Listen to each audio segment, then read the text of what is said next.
Hello, my dear Taurus. Welcome back to Practical Mystic. Let us know what's the message for you from the Divine as I'm gonna be using the Beginner Tarot deck and the Powerful Thought cards by Louise Hay. Let us know what's the message for you for this month of April. By the way, this is a general reading, which I mean that this is not a one-to-one reading. I'm gonna read this in general using my intuition. So you just have to pick the specific message for you using your intuition and then leave the rest. So let's dive in. Universe, spirits, angels, my ancestors, and the celestial teams, what does my dear Taurus need to know for this month of April? Alright, so my dear Taurus, the first message for you is the Ten of Cups in reverse. Ten of Cups in reverse is actually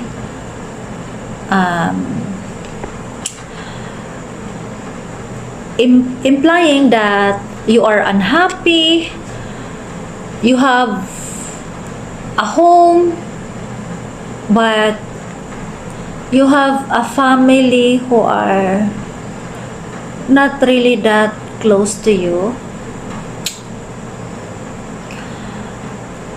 and this could mean that you have a broken home.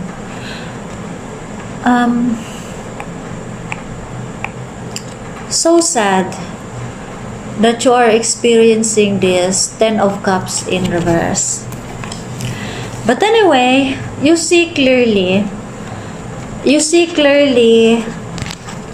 the reason behind it. It's just that you need to willingly forgive. You are breathing love into your vision and you see with compassion and understanding.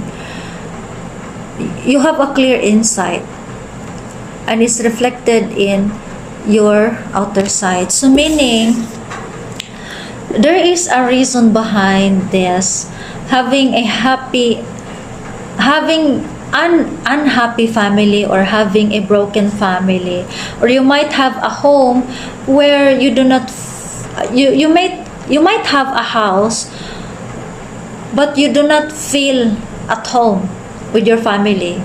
So you see clearly, you see everything, which means you know the reason behind it and you just have to willingly forgive them.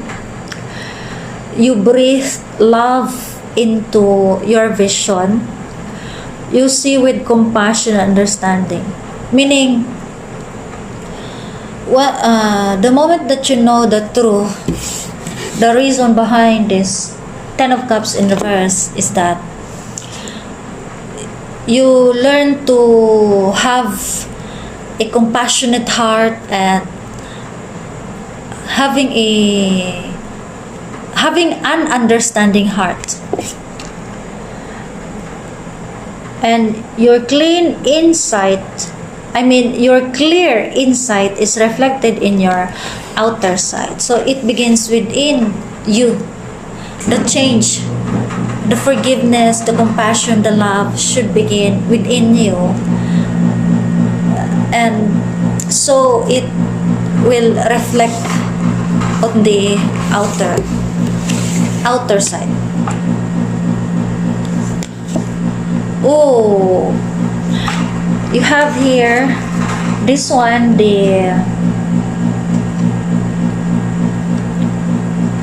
Eight of Swords in reverse. Eight of Swords in reverse. Although you have a Ten of Cups in reverse, but somehow you have the Eight of Swords in reverse. Eight of Swords in reverse, which means that you're able to escape yourself having a freedom, or you release yourself from the situations. You're finding, meaning you're able to find solutions or options to relieve yourself and be in control again, to take control of yourself. The difficult situation is about this Ten of Cups in reverse, which means you have an unhappy relationship with your family. You live in a house but you do not feel at home. But anyhow, you have this, the Eight of Swords in reverse, which means you're able to escape, freeing yourself from the situation, from this difficult situation, because you're finding the options or the solution to that, regarding that situation, and you are now taking control of the situation because you have this, the Eight of Swords in reverse. Whatever the attacks, whatever the projections, gaslighting, and manipulations being targeted to you using your family, still you're able to control that one, because somehow you are having this, the Eight of Swords in reverse, which means you're able to find solutions in that situation and setting yourself free from that isolation or victimized thinking, something like that. You're able to free yourself from anxiety, free yourself from pressure. You set yourself free from hopelessness and crisis. You overcome this victimized mind or paralyzed mind, paralyzed with anxiety, fear, and helplessness.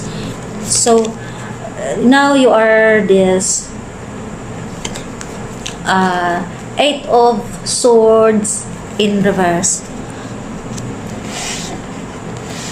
because with that, it is safe to look within. It is safe to look within yourself. As you move through the layers of the people's opinions and beliefs, you see within yourself a magnificent being, wise and beautiful. You love what you see in you. Meaning to say,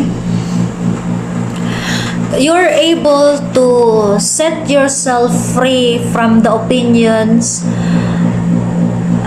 of others, or you're able to set yourself free from the opinions or restrictions of others by focusing on yourself. You love yourself, you see yourself, and you realize yourself that you are a magnificent being who is beautiful and wise. Meaning, by being self-centeredness is sometimes needed. It's very essential for us to set ourselves free from the Eight of Swords, and this is what you did. This is what you do, and this is a good decision for you. So it means that you are realizing now that you are a wise person who is beautiful and wonderful.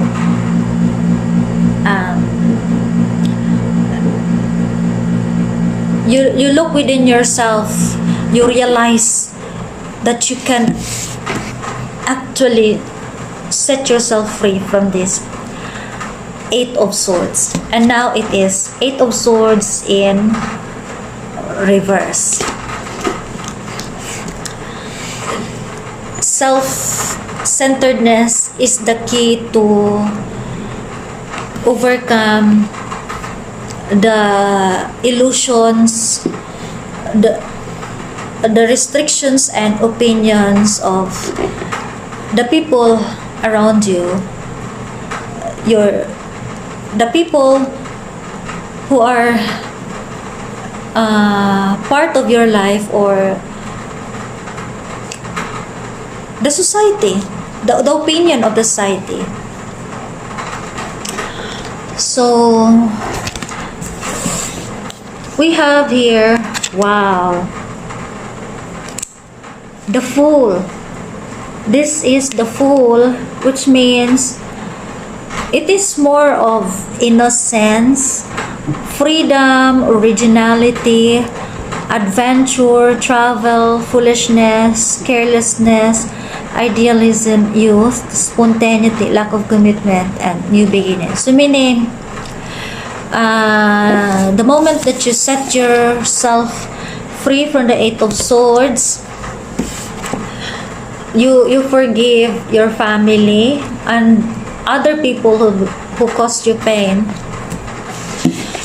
You're now focusing about yourself, and then eventually you are moving forward.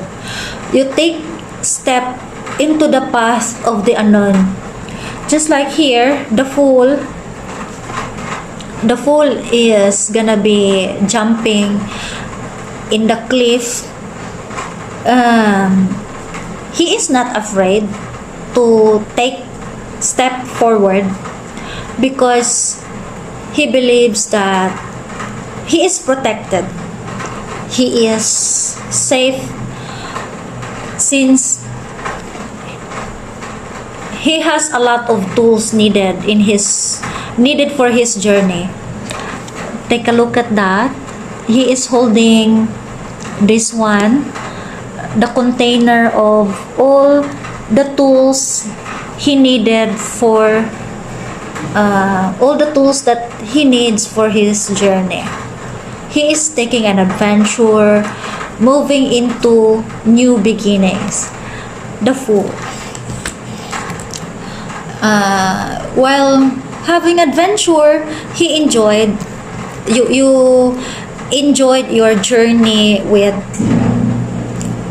a feeling of youthfulness or spontaneity. Next, with the Fool is that there we have all my relationships are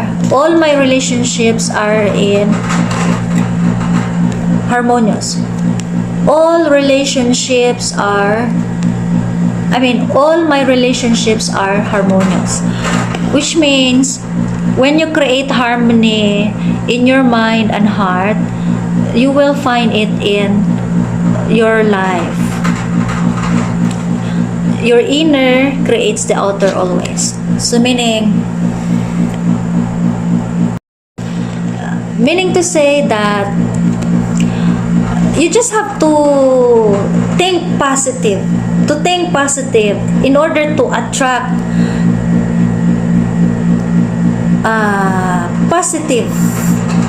positivity in life and harmony, especially in harmony of relationships. So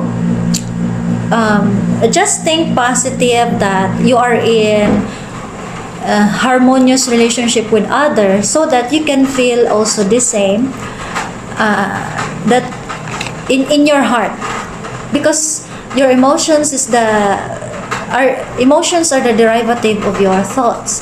Just think positive, because your thoughts can actually create your own reality. And in order to have a good realization, which I mean, in order to attract harmonious relationships among others or towards your family is that you need to harmonize your mind and your feelings, something positive when it comes to relationships with them. So this is what I have for you, my dear Taurus. See you in the next reading. Bye for now.